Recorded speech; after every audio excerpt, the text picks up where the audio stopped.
worst thing that happened to Van Halen before the reunion, because the reunion was its own thing. That don't even register in any rock and roll story. Behind the insane guitar riffs and flashy stage moves lay a power struggle that tore apart the world's greatest rock band.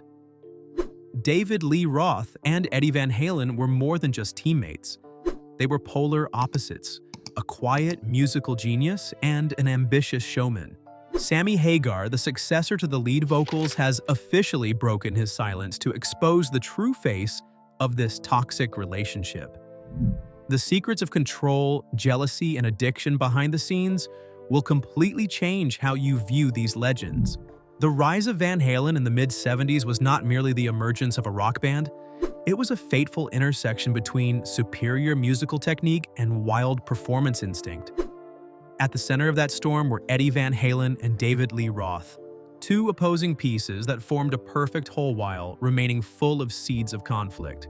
From the early days in Pasadena clubs, Eddie was recognized as a true wizard who completely revolutionized the concept of electric guitar with his tapping technique in the piece Eruption. David Lee Roth was the one who gave the group a powerful public image and massive appeal through a vaudeville style combined with the arrogance of an entertainment star. Sammy Hagar, who later experienced the remnants of this relationship firsthand, noted in Rolling Stone that Roth's dramatic calculations helped the world notice Eddie's complex melodies. This combination produced the debut album titled Van Halen in 1978, a work likened to a bomb that changed the course of hard rock music. In the brilliant early stages, Eddie and Roth seemed like an inseparable pair, where Diamond Dave always knew how to stay at the center of the lens while Eddie stood quietly behind walls of massive Marshall speakers, creating immortal sounds. Looking back on that era, David Lee Roth once boastfully asserted his position. "The only reason Van Halen is successful is because I taught Eddie how to be a star, instead of just a guitar player sitting in a dark room." This quote shows Roth's extreme level of confidence while also revealing the simmering resentment in Eddie's heart when his artistic talent was placed under the guidance of a showman. In his later memoirs, Eddie Van Halen did not hesitate to express his exhaustion regarding those days. David is not a musician, he is an actor. He cared more about what his costume looked like on stage than what kind of music we were playing. Differences in songwriting perspectives began to form an invisible distance. While Roth wanted to maintain the image of party gods with a lavish lifestyle and stories of hedonism, Eddie began to crave more serious professional recognition. This contradiction reached a climax as the band began working on larger projects in the early 80s. Eddie started feeling suffocated when all his musical creativity had to serve the lead singer's antics. The fragile balance between art and performance created irreplaceable masterpieces, but it also served as the catalyst for a shocking separation. Inner circles often described their bond during this period as an alliance based on a respect for mutual interests rather than a soulful harmony. Alex Van Halen, Eddie's brother, once shared that the band was like a race car running at top speed, but with each wheel wanting to go in a different direction. As the aura reached its limit, the mask of harmony began to crack under the pressure of power and a desire for personal control. Simmering disagreements over who was truly the soul of the group turned teamwork into an endless war for the throne behind the curtains. Everything gradually shifted into a more tense state when Eddie decided to take more autonomy in music production. The appearance of electronics and keyboards in Eddie's new compositions became a thorn in the side of Roth, who always worshipped the rawness of traditional rock and roll. Backstage plots were quietly set in motion, signaling an upcoming studio coup where power would be redistributed in the most brutal way. The thundering footsteps on world stages were now only a cover for an empire at risk of breaking from within. The 1984 studio coup. Entering 1984, the rift between the two extremes was no longer backstage gossip. It officially exploded into a war for ultimate control. Eddie Van Halen, in an effort to escape the creative grip of David Lee Roth, and producer Ted Templeman, quietly built a personal studio named 5150 right at his home.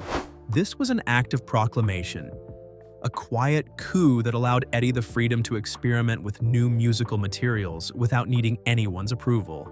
In this isolated space, he created the hit jump with a keyboard-driven sound, a move Roth vehemently opposed, fearing it would weaken the group's traditional rock image. Tension reached its peak during the recording of the 1984 album as Roth realized he was losing influence over the band's direction. In Rolling Stone, Sammy Hagar later revealed that the working environment at the time was extremely toxic, where the silence between Eddie and Roth was more terrifying than their arguments. Roth, by nature a person who always wanted to master the game, began to feel threatened by Eddie's independence. In response, Roth quietly carried out his debut solo project titled Crazy from the Heat, a move judged by experts as preparation for leaving a sinking ship. David Lee Roth did not hesitate to express his dissatisfaction with Eddie's change in style. Eddie wanted to play movie music, or those sappy melodies on the piano, while I just wanted Van Halen to be a real rock band where people could dance and party. Roth's opposition became meaningless when the 1984 album achieved massive commercial success, taking the group's name to new heights while simultaneously pushing their relationship into an abyss. Eddie Van Halen once bitterly shared that he had to fight fiercely just to be allowed to play his own music within the band that bore his own name, while asserting that David Lee Roth always wanted everything to revolve around his own ego. Roth's official departure on April 1st, 1985, put an end to the classic lineup, leaving a massive void and a deep divide in the fan community. The breakup was not amicable, as both sides repeatedly used harsh words to attack each other in the media. Roth claimed the band would disintegrate without his charisma, while Eddie responded by quickly searching for a replacement to prove that new music was the core value. This event was not just a change in personnel, it was the inevitable result of accumulated jealousy and irreconcilable differences in value systems. Although the 1984 album remains one of the greatest works in history, the price paid was the collapse of a friendship once considered iconic. The secrets of control and wounded pride inside the 5150 studio forever changed the trajectory of the two most talented people in the rock world. While Roth began a challenging solo journey, Eddie prepared to face another, more brutal battle, the fight against the dark corners of his own soul. The light of a new era began to dawn, but it carried the unhealed scars of a tearful coup. Darkness and genius and the brutal addiction. Entering a new era with Sammy Hagar, the world saw a brilliant Van Halen with chart-topping hits. But behind the doors of the 5150 studio, Eddie Van Halen was sinking deep into a struggle for survival with himself. Extreme perfectionism and the pressure to maintain his status as a genius pushed him toward alcohol and stimulants as a painkiller for the soul. Sammy Hagar, who witnessed these hidden corners firsthand, revealed a raw reality in Rolling Stone. Eddie was never truly sober. He could stay awake for 3 days straight, drinking constantly just to perfect a piece of music he felt was still flawed.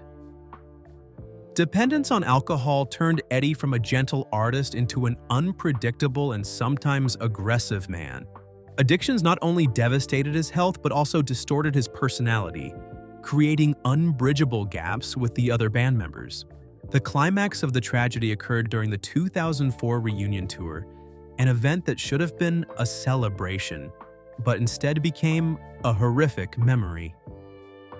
Sammy Hagar described it as a terrible experience, seeing his close friend appear in a frail state, missing teeth, and completely losing control of his behavior. Eddie frequently engaged in bizarre actions such as smashing windows of a chartered plane or walking barefoot in the freezing snow without any awareness of his surroundings. Sammy recalled heart-wrenchingly, "I looked into Eddie's eyes and no longer saw the friend I used to know. There was only a ghost remaining, being torn apart by the demons within." Eddie's relationship with the outside world gradually became toxic, as the control of addiction overthrew reason. Even those closest to him were helpless as they watched him destroy himself in long, endless binges. He could still create enchanting melodies, but every note now carried the breath of a dead end and physical pain. These dark patches overshadowed the brilliant aura, causing Van Halen's legacy during this period to be clouded by controversial personal scandals. Just as everything seemed to reach the bottom of despair, a new play was staged to save what remained of an empire. The power game shifted once more as the old members returned, carrying new calculations under the cover of a fake reconciliation. The reunion play. In 2007, the music industry was shocked by the announcement of David Lee Roth's return as the lead singer of Van Halen after more than 2 decades apart. According to later revelations by Sammy Hagar in Rolling Stone, this was not a reunion based on brotherhood, but a carefully calculated commercial deal. The relationship between Eddie Van Halen and Roth at this time was described as a state of being civil in appearance but resentful in spirit, where members maintained an absolute distance even when standing together under the stage lights. The appearance of Wolfgang Van Halen, Eddie's son, replacing veteran bassist Michael Anthony, sparked a fierce controversy over the legitimacy of the new lineup. Sammy Hagar called this the most fake play in rock and roll history, where a bond existed only because of the massive revenue figures from global tours. Backstage reports showed that David Lee Roth and the Van Halen brothers traveled in separate vehicles, stayed at different hotels, and only met a few minutes before the performance began. Roth still maintained his signature performance moves, but his vocals had significantly declined over time, while Eddie performed with a sullen attitude, completely detached from the lead singer's interactions. The absence of Michael Anthony, the man considered the emotional link and the group's signature backing vocalist, left the band's legacy divided into fragments of power. In an interview regarding this reunion event, David Lee Roth maintained his haughty attitude, stating, "I am the only one who can bring Van Halen back to its true nature, regardless of how anyone else feels." In contrast, Eddie Van Halen revealed a pragmatic approach to running the band. "We are doing this tour because the fans want to see it, and because it is a business that needs to be completed. Everything is simply like that." These quotes reflect a bitter reality where the magic of music was replaced by strict legal contracts, and teamwork became a luxury concept. The presence of Wolfgang Van Halen in the band was both Eddie's pride and the source of coldness toward former members. Sammy Hagar revealed that discarding Michael Anthony was a personal purge by Eddie to gain total control over the Van Halen machinery continued to grind forward, but the soul of the group had shifted. For more than a decade, spanning from 2007 to 2015, the band functioned much like a cold, pre-programmed machine, devoid of those raw and spontaneous explosive moments that had been the very hallmark of their golden age. The connection between Eddie and Roth had deteriorated into something akin to a long-running, bitter Cold War. Within this atmosphere of mutual distrust, each side constantly maneuvered to assert their dominance as the rightful owner of the brand, waging their battles through aggressive demands for more stage time and greater shares of the financial benefits. Tours like the A Different Kind of Truth Tour, despite bringing in tens of millions of dollars, left a bitter taste in the hearts of those involved. Falsity took over as they had to replay roles from 30 years ago in a state of complete alienation. Eddie and Roth, two icons who once made history, were now just business partners trying to tolerate each other until the night fell. Entertainment pragmatism turned a living legend into a soulless performance, where smiles in front of the lens were only a cover for a reality full of unhealable rifts. This reunion play finally had to come to an end when Eddie's health began to deteriorate, forcing commercial calculations to give way to final human values. In the darkness of his ill days, the masks began to fall, revealing the pain and late regrets of a lifetime. The final chapter of a legend.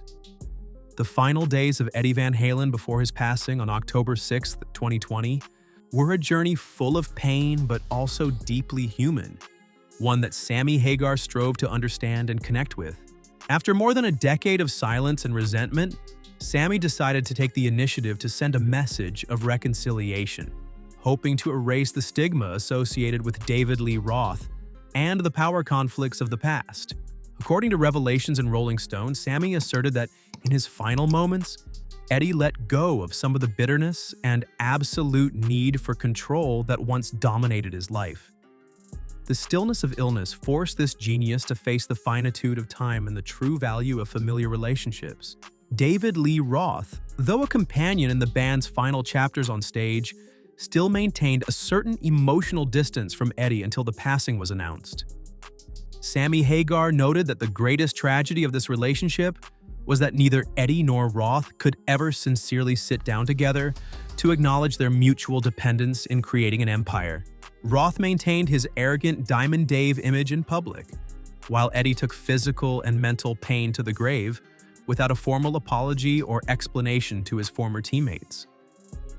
Eddie's departure was not just the end for an individual, but the permanent closing of a musical brand that had been torn apart by an oversized ego. In his final moments at Providence St. John Hospital, Eddie was surrounded by family, including his wife Janie and son Wolfgang, but the absence of friends who once made history with him left a bitter void. Sammy Hagar expressed heart-wrenchingly, "Eddie was a sweet soul lost in his own greatness.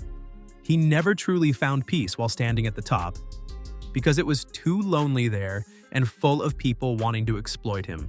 These shares portray a lonely genius who gave everything to music, but received unhealable rifts in his personal life in return.